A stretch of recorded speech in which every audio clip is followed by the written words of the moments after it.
extreme flooding in Harpenden yesterday make you think Just Stop Oil have a point? A video has been shared on social media. I'm sure many of you will have seen it.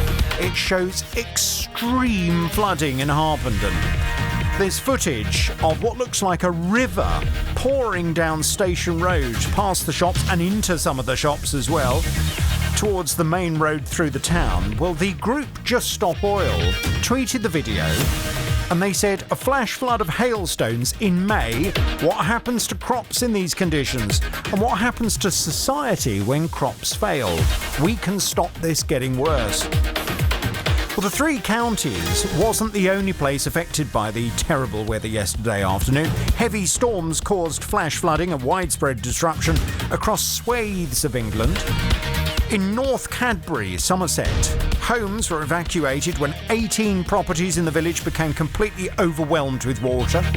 Witnesses reported torrential rain in Devon, with walls of water appearing following an afternoon deluge.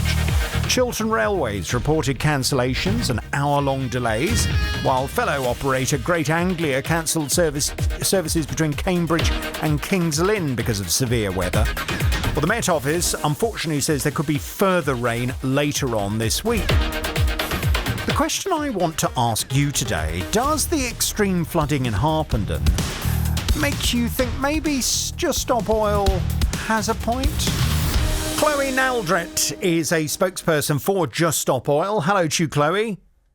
Good morning, Jonathan. Thanks for having me on today. Good morning. Thank you for coming on. So do you think it's fair and reasonable to make any kind of link between that very extreme weather seen in parts of Beds, Herts and Bucks, particularly Harpenden, as I mentioned earlier, also Stevenage, Welwyn Garden City saw a lot of flooding yesterday afternoon. Do you think it's fair to make that link between that and the kinds of climate catastrophe situations that you talk about and campaign against? Absolutely, Jonathan, 100%. I'd just like to start by saying I offer my sympathies to everybody who's been affected by this flooding, which looks absolutely horrendous today. As ever, it's ordinary working people who are suffering the worst and immediate effects of the climate crisis. And anyone who thinks that Just Stop Oil is overreacting in these non-violent, peaceful protests that we've been seeing over the last year and a bit has simply not understood the problem that we are facing right now. So these extreme weather events are not natural, they're not normal, they're increasing in their frequency and their magnitude because global warming is pushing our weather systems and our ecosystems towards collapse. And that warming is uncontrovertibly caused by our burning of fossil fuels. We know that. That's been evidenced by the IPCC, that's the UN's body on climate change, and by the International Energy Agency. And they're all saying we've got to leave new fossil fuel in the ground. We can't take any more of it out. We can't have any more fossil fuel projects. And our government knows this, and indeed its own scientists are saying the same thing. And yet they're looking to license 100 new oil and gas projects. I mean, it's absolutely crazy, isn't it? There are people, as you can imagine, who are already contacting my programme to say, look, over the years there have been countless very extreme one-offs that we have seen weather-wise. This isn't anything new, and therefore we shouldn't read too much into it. How do you respond to that? Well, I just think that's misinformed, unfortunately, and we do know that these weather events, as I said, are increasing in their frequency and they're increasing in magnitude. Of course, we've always had floods and of course we've always had storms. The point is we're getting more of them and they're getting worse. So, obviously we've got this happening in the UK today. Malawi, for example, over the last couple of months has been hit by 3 of the strongest cyclones ever recorded. So what we're seeing is this persistent pattern of weather events getting worse and getting more frequent. I am from Harpenden, born and bred in Harpenden, and I have never seen anything quite like that. I mean, obviously at the bottom of Station Road, as you can imagine, at the bottom of a hill, you're always going to experience the effects if there is heavy rainfall. I have never seen anything like that. I mean, it looks like a river. Yeah. So we know it's happening, don't we? We can see it with our own eyes. We can listen to what the scientists are saying about climate change, or we can look out of the window and we can see it happening in front of us. The other point that some people are making is that whilst they agree with you that the climate crisis that you talk about, the climate crisis that you warn about, and the messages you try and get across are absolutely correct. Many of my listeners don't like the way you have tried to get that message across. Do you think you've managed to alienate a lot of people who otherwise would have sympathy with your cause? Well, of course, everyone doesn't agree with the disruptive, peaceful, non-violent actions that Just Stop Oil have been taking over the last year. Not everybody agreed with the suffragettes, who, let's remember, weren't committed to non-violence in the way that we are. They took much more radical, much more destructive action against people and property. But no one disagrees now with the fact that women have the vote and their cause. We've seen much more disruptive and destructive action happen with other social justice movements that have achieved the things that we all take for granted, whether it's workers' rights, whether it's the rights of migrants, whether it's the rights of animals, whether it's whether all those things that we take for granted have been fought for and have been won by movements before us. And as I said before, if you think Just Stop Oil are overreacting, you just simply haven't understood what's at stake. This is everything that we love. Yeah, but this is the future for our children. But when you, for example, have tried to bring the M25 to a standstill, as frustrating and as annoying as it must be for any people that are stuck in that and the congestion that it causes, at least it kind of makes sense in terms of the cause that you're trying to make people aware of, and therefore the reason you're targeting motorists. But for example, how does chucking a load of dye powder all over a snooker table, how is that supposed to explain your cause and the reason for people taking your cause seriously? Yeah, I understand, Jonathan, that it feels like ordinary people are being targeted by this action. That's actually not the case. We are targeting the government. And in order to do that, we are raising public awareness of the issue and the urgency. And I know that public are aware that there is a climate emergency, but I don't think the public are aware enough of the fact that we have to act on that right now, or the consequences of our inaction are going to spiral away out of our control. And I think we have to ask ourselves the question, what is proportionate when we stand to lose everything that we love and depend on? So, we stand to lose our food systems. We stand to lose our social structures. We stand to lose the future for our kids. So what is proportionate? And because we stand to lose everything is the context in which we are trying to fight. So, yeah, I understand people are struggling to make the link between, the disruption of sporting events, for example, and the climate crisis. But look, when this climate crisis hits us here in the way that it's hit other places in the world already, our pleasures and our pastimes are going to be irrelevant because we are going to be fighting for our lives. But you see, many people will hear what you've just said and will say, here go Just Stop Oil again, catastrophising. They catastrophise, which puts people off wanting to listen because they think you're just being dramatic and over the top.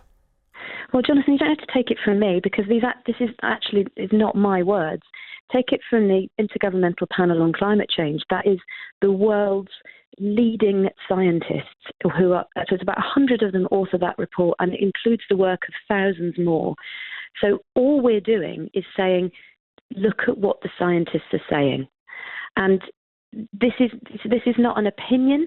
This is not a perspective that is offered by the ordinary people who are part of Just Stop Oil, as I am. We're just saying we have to listen to the scientists. So, this is not me being dramatic.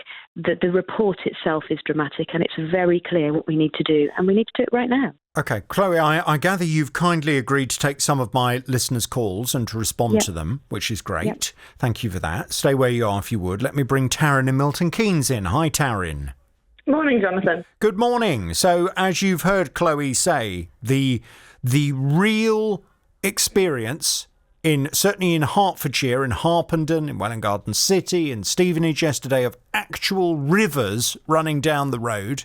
This is exactly what Just Stop Oil have been trying to warn about. Do you think, in fact, it is time to realise that they do make a very good point? Jonathan, I think that any major climate event, whether it is flooding in our local area or flooding in other countries. I know there's a country in Africa at the moment, I was watching it on the news this morning, was also unfortunately full of flooding. They're going to use it to substantiate their arguments. Do I agree with the way that they do things? Absolutely not. I feel that their actions speak louder than their words, unfortunately. And I feel that they are social terrorists, to be honest. I don't think social justice comes into play at all here when you are affecting the lives of everyday people. Chloe, Taryn says you're social terrorists. Do you want to respond to that? Yeah, I think we've got to be really, really careful of that language. So I'm a mum. I have a full-time job. The other people in Just Stop Oil are people that you know. They're your neighbours. They're teachers. They're plumbers. They're electricians. They're your GP. They're your social worker. We're just ordinary people. And we are using peaceful, non-violent, disruptive action to raise awareness and to draw attention to and demand action on the biggest crisis that humanity has ever faced.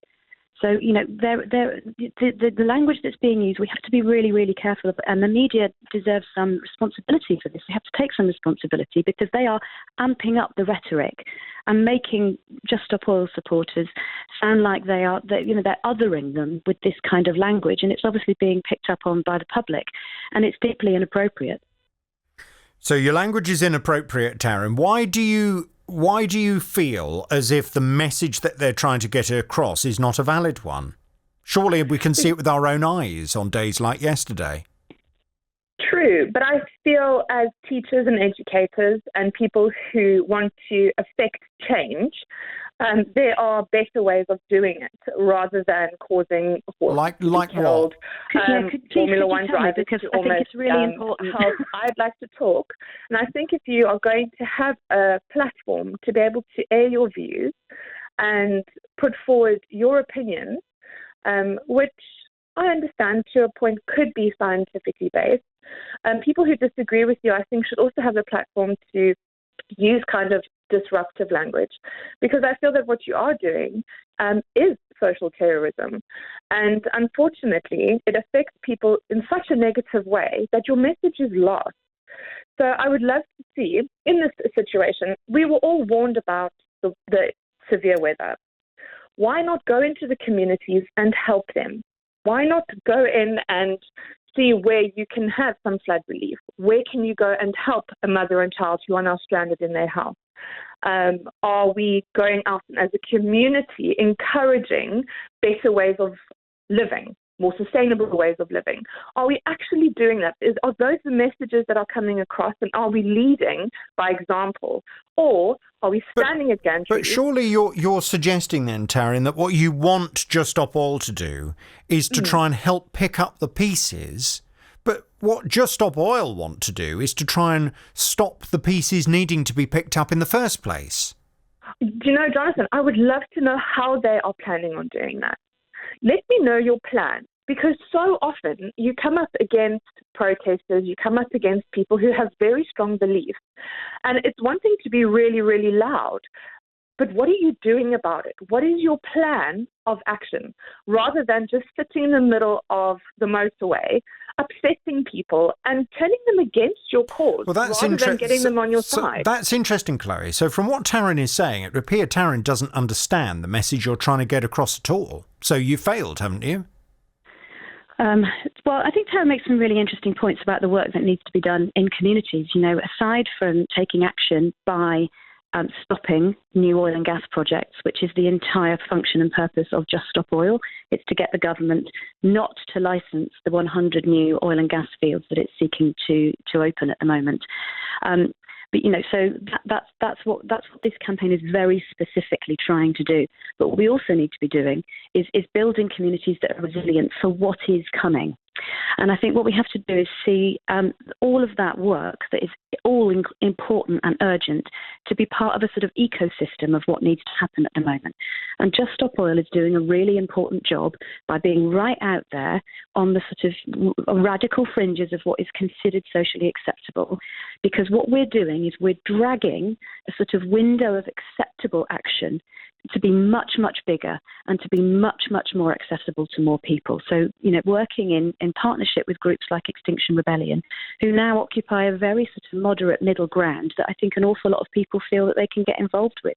The recent pivot from Extinction Rebellion was, we're not going to do any more action that disrupts the public. We're going to go for the centres of power. And we saw that work really, really well in Westminster a couple of weekends ago when 100,000 people, many of whom had never been involved in any sort of protest movement before, came and joined us. But that is all possible because we've got Just Stop Oil, who are sort of dragging that window of opportunity further open. And that does mean that more people can get involved, and we need all of those things working together alongside the people who are working from the inside of government on the legislation. Sure, that's also really crucial. But surely the ultimate thing you want to change in this country is for the government to stop allowing any further development of the oil industry and to gradually phase out, well, in fact, not particularly gradually, I presume you'd like it to happen fairly rapidly, to phase out the use of oil to the extent that it is used in the UK and to replace it with renewable forms of energy instead.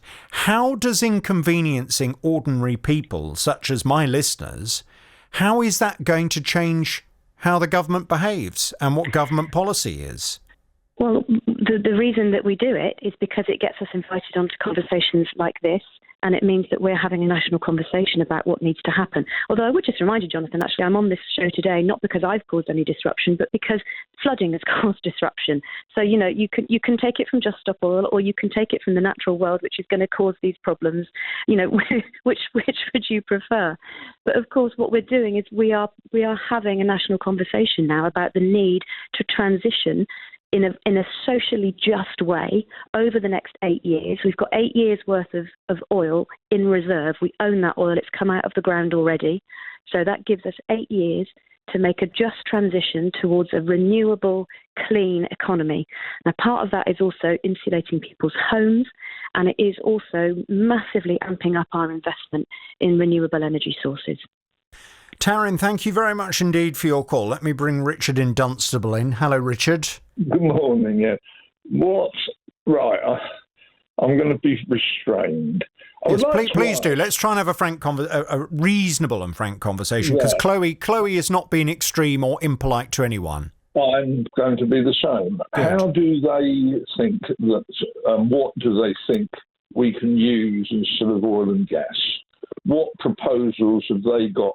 Not forgetting that they protest about oil and gas, yet others, and the only logical thing we have is nuclear. We've got another bunch of people protesting against nuclear energy. Now, what other sources of energy, and we need a lot more of it, do they propose that we have? Chloe, because it's not work. There is we get the question you're asking. Let's let Chloe answer it. Yeah. So the important thing to note is Just Stop Oil is a group that is pushing the government to stop its oil and gas licenses. We're not energy experts in the transition. So in order to answer that question, Jonathan, you would need to have an energy expert come on. But what the energy experts are saying is that we need a mixed ecology of solar and wind and tide energy.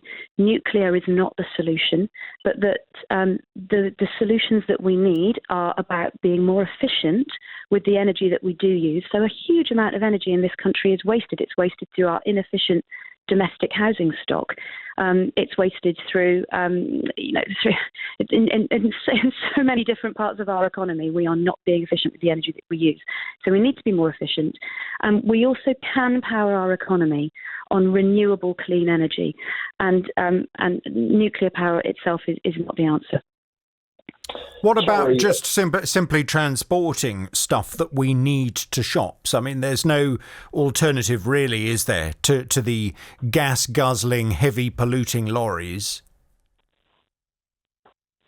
Well, I think there's a whole system change that we need to see happen, and we need to see that happen because this country is vulnerable to our food security is extremely vulnerable because we're having to bring a whole load of it over from Europe, which has obviously become more difficult due to Brexit. So we do need to revive the way that food is made and grown in this country. That needs to be part of a transition. Again, this is not my area of specialism, but what I will say is that we know that this is possible because there are scientists and innovators who are telling us that it's possible. Just Stop Oil is not asking for any sort of magical solutions that don't exist. The solutions are there, but our government is not willing to accept them. Richard? Well, the thing, right. I can remember I was on exercise on Salisbury Plains back in the 80s, and it was a beautiful morning, and then suddenly in the afternoon it snowed, and we had by the end of the evening, about 6-7 o'clock time, we had nearly half an inch or more of snow on the ground on Salisbury Plain. That was back in the 80s. Now the fact is, the other thing, that it's all very well saying, "Oh, stop all, let's stop this and that." Where is the money coming from? We are supposed. Sorry, your argument's getting a bit jumbled up. So were you making the point to begin with then? Hang on a second. I'm trying to clarify what you mean because I'm getting a bit confused. So were you suggesting then that weather's always been extreme sometimes, and that's perfectly normal, and we shouldn't read too much into it? Yeah. Weather has been extreme for years. You look back in history, and it's been extreme for years. You have to accept the weather as it is. But I'm also saying, where's the money? All these so-called experts that are in peaceful protest, allegedly, saying that do this, do that, the other. Where does the cash come from? Can I come in on both of those things? Yeah, go on. Yeah. So the first thing I'm going to say is the climate crisis isn't something that was switched on last year. It's been coming for decades. And the oil and gas companies have known about it for decades because they did their own research in the 70s and 80s and said this is what's happening. So none of us who are alive now, certainly perhaps people who are older than me, but certainly I'm 43. I've never lived in a climate with stable weather. None of us have, because this has been coming. So, of course, what we've seen is of course, we get, freak weather events from time to time. But my point is, as I said before, they're increasing in frequency and they're increasing in magnitude. And the question about where the money comes from, we in this country, as taxpayers, send £236 million every week to in the fossil fuel industry in fossil fuel subsidies. So maybe we could start there for looking for some money. Thank you, Richard, for your call. Let me put this text from Steve to you, Chloe, if I may. Steve says, What has flooding got to do with Just Stop Oil's argument? The problem is we're covering huge areas of the country with slabs of concrete as we're building where we shouldn't be building. We've always had strange weather conditions. The Thames used to freeze, for goodness sake. Not everything is to do with climate change. It's just the weather and poor house planning, says Steve. Well, we're hearing this again and again and again, aren't we? That people just don't seem to want to believe what's happening in front of us and go, oh, it's weather. It's worse, and there's more of it. I just can't keep repeating those things enough. And yes, it is a problem that we're concreting our land. It is a problem that we are the most environmentally degraded country in the EU. So all of the systems that we would have, all of the wetlands, all of the places where carbon would be sunk down into the ground, we're losing them, which means that carbon is going into the atmosphere, and that is thickening this blanket of gases around the Earth and trapping heat in. And that means that we are seeing all kinds of strange or unfamiliar or stronger weather patterns that shouldn't be there. And that means that water is going to continually be in the wrong place. We're going to see droughts where we used to be able to grow crops. We're going to see floods where we used to have roads. It's just that is what is happening. It's because we are warming the planet, and it's because our emissions are still climbing, even though we've known for decades what the consequences of that will be. Okay. Good to talk to you. You've given us a lot of your time this morning. Thank you, Chloe. Chloe Naldrett is the spokesperson for Just Stop Oil.